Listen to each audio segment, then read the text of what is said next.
Hey guys, Larry the tractor guy here. We're out on a call this morning out at a local feedlot here in our area, and we've got a 8R280 that we've had a little issue with the PTO not staying on, and so we're going to dig into that just a little bit.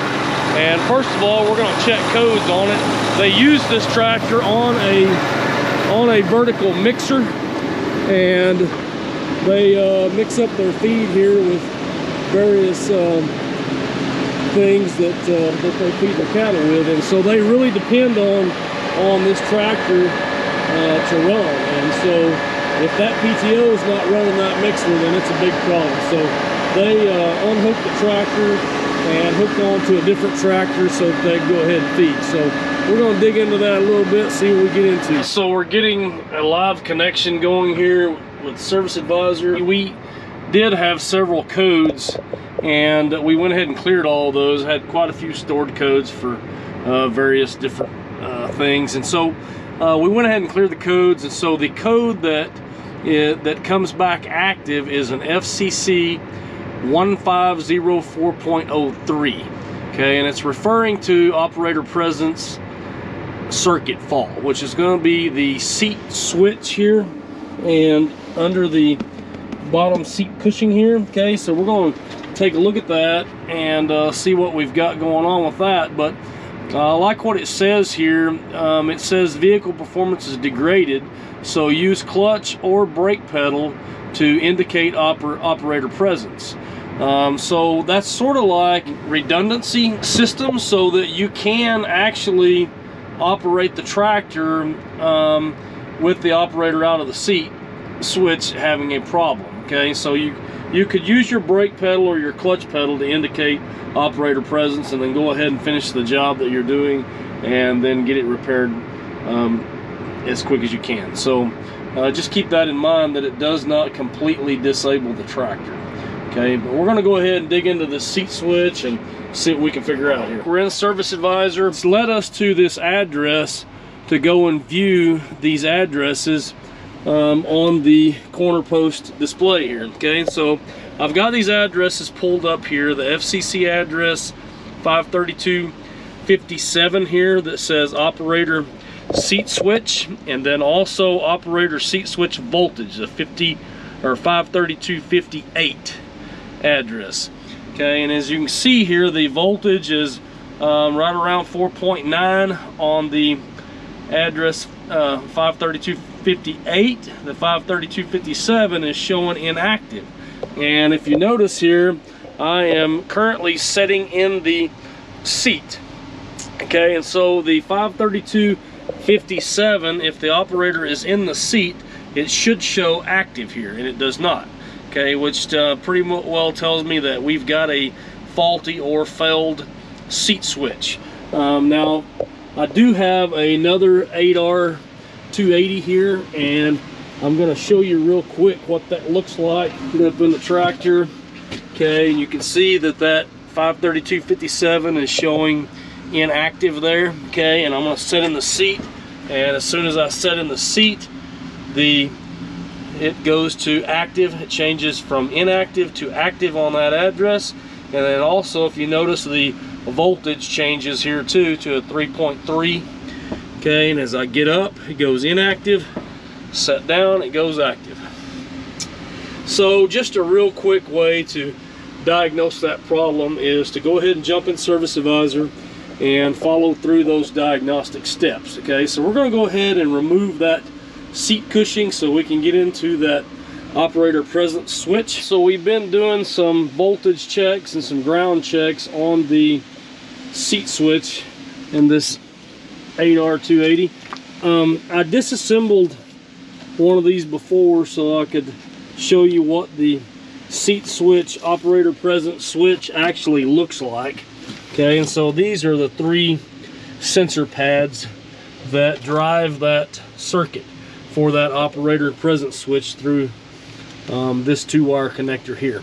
Okay, which just is a ground circuit going to ground, and then the other circuit coming from the controller, which is a 5-volt power supply through 6087, I believe is the wire number. So anyway, we did not have voltage on the 6087 here at this connector underneath the seat. Here, I'll show you right there. So this is the connector that plugs into the operator presence switch here. We did not have 5 volts on the 6087 circuit. Okay, so we followed back and found the XX933 connector here behind the seat. As you can see here that I've got it unplugged. And so I made sure that I had good continuity from here to the operator presence connector underneath the seat, and I did. I came back to here and did not have 5 volts, but I did notice that the harness was a little damaged right here in this area, and the wires were exposed just a little ways down from the connector.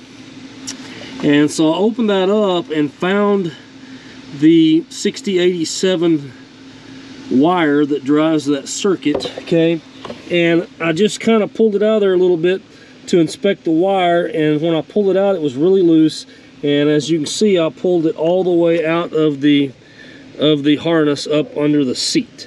Okay, and it looks like it's broke or cut here, and so we're going to have to disassemble the bottom portion of this seat and find the other end of the 6087 driver wire for the operator presence switch and repair that circuit. So we found the other end of the 6087 circuit here under the seat when I split that open, and then if you check that out, so we also found a large what looks like probably a ground that's also broke in that area. It doesn't look like that anything smashed it there or cut the wires. The only thing I can suspect is when the seat is raising up and down, it's bending this harness in such a way that it broke those wires. So I just used some shrink wrap splicers here to splice those 2 wires back together for the time being, get this tractor up and running. So before we tape all that up and put all this back together, we're going to go ahead and go into our address and look at that operator presence switch and make sure that we're reading the right voltage and that it's going from inactive to active. Menu tab, system tab, diagnostic center tab. We're going to go to controllers. Okay, we're going to hold in on controllers to get into tech mode. Addresses. Okay, so now we're in tech mode. We're going to go down and find the FCC controller here. Okay, and we're looking for address 532, 57, and 58. Okay, there's our 57. As you can see, it's active now. We can see a change in our voltage there. You can see that. Okay, and then I'm going to get up out of the seat. Okay, and you can see the operator presence has went inactive and the voltage came up. Set back down in the seat. It went active again. So our problem is pretty well fixed on this 8R280, and so we're going to go ahead and wrap this up and put those wires back where they belong in the seat and return this tractor back to operation. Appreciate you guys watching. Larry the Tractor Guy signing out. Hey guys, check out Larry the Tractor Guy videos here, other videos here, subscribe here, and buy all your John Deere parts here. We'll make it work. I think we're gonna have to make it. We'll make it work. Come on, let's go. We need to make you need some food. Y'all already burned me out. some bloopers. He's sitting in the sun over here, man.